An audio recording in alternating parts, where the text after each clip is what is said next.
जिस व्यक्ति के कंधे पे अपने बच्चों के सुरक्षा की जिम्मेदारी हो, वही व्यक्ति अगर उस बच्चे का कातिल बन जाए तो आप क्या समझेंगे।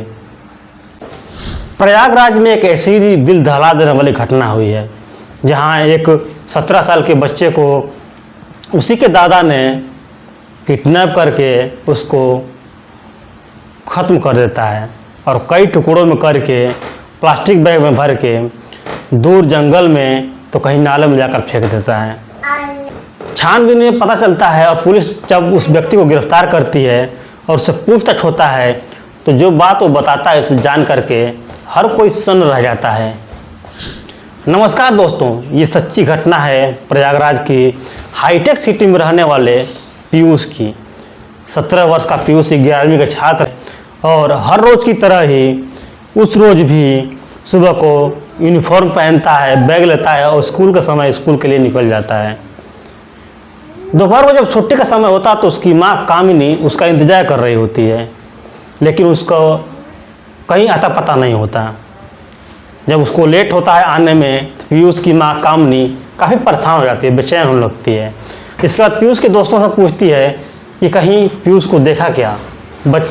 फिर दोस्त बताते हैं कि नहीं, उसका अभी कहीं पता नहीं चला। इसके बाद हैरान होकर फिर पीयूष के स्कूल में फ़ोन किया जाता है तो स्कूल से पता चलता है कि पीयूष आज स्कूल पहुंचा ही नहीं था। इसके बाद तो और हैरानी बढ़ जाती है कि आखिर पीयूष गया तो गया कहाँ। इधर उधर ढूंढने के बाद पूछताछ करने के बाद जब कहीं पता नहीं चलता तो हार मान करके पीयूष की माँ कामिनी थाने जाती है और पीयूष के गुमशुदगी का रिपोर्ट लिखाती है।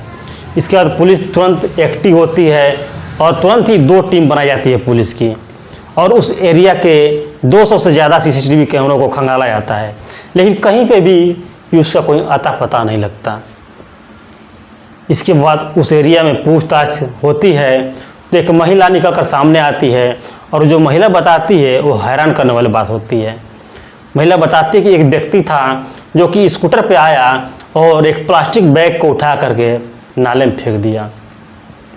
पुलिस ये जान करके उसकी छानबीन करना शुरू करती है और वहीं पे एक सीसीटीवी कैमरा नज़र आता है। जब सीसीटीवी कैमरे में देखा जाता है तो वो व्यक्ति कोई और नहीं बल्कि पीयूष का दादा होता है। इसके बाद पीयूष के दादा को गिरफ्तार किया जाता है और उससे पूछताछ होती है तो जो कहानी वो बताता है इसे जानकर वाकई में आप हैरान रह जाएंगे। बताता है कि कुछ साल पहले उसके एक बेटी एक बेटा खुद से ही अपनी ज़िंदगी समाप्त कर लिए थे। उसके बाद से वो काफ़ी डिप्रेशन में चले गए थे। इस डिप्रेशन से निकलने के लिए काफ़ी कोशिश कर रहे थे और एक दिन उनकी मुलाकात एक तांत्रिक से हो जाती है।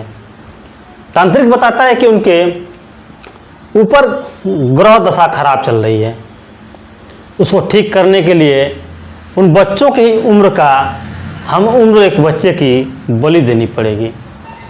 इसके बाद पीयूष के दादा शरण सिंह बच्चे की तलाश में लग जाते हैं।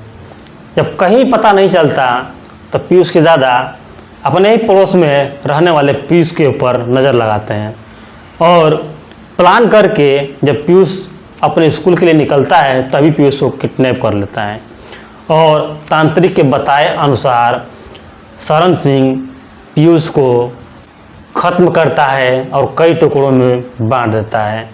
इसके बाद उसे कई टुकड़ों को कई प्लास्टिक के बैगों में बांध कर 10 किलोमीटर दूर जाकर जंगल में फेंकता है और कुछ टुकड़ों को नाले में ले जाकर फेंकता है।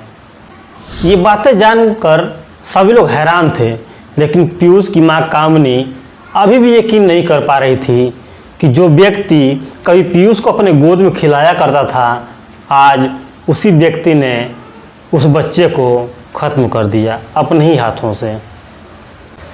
पूछताछ में पता चला कि शरण सिंह पहले चोरी का काम किया करता था, इसके बाद प्रॉपर्टी डीलर बन गया और अमीर होता चला गया। यह कहानी सिर्फ एक हत्या की कहानी नहीं थी, यह अंधविश्वास की कहानी थी जो इंसान को इतना अंधा कर देती है कि इंसान रिश्ते नाते तक भूल जाता है। प्रयागराज का यह घटना समाज के लिए एक सवाल है कि कब तक अंधविश्वास के चक्कर में मासूम जिंदगियां खत्म होती रहेंगी। दोस्तों, इस कहानी को सुनाने का उद्देश्य किसी को दिल को ठेस पहुंचाना नहीं था, बल्कि आपको जागरूक करना था कि आज के समय में क्या क्या हो रहा है। आप लोग सचेत रहें, सुरक्षित रहें और मिलते हैं अगले वीडियो में एक नई कहानी के साथ में। तब तक के लिए जय हिंद।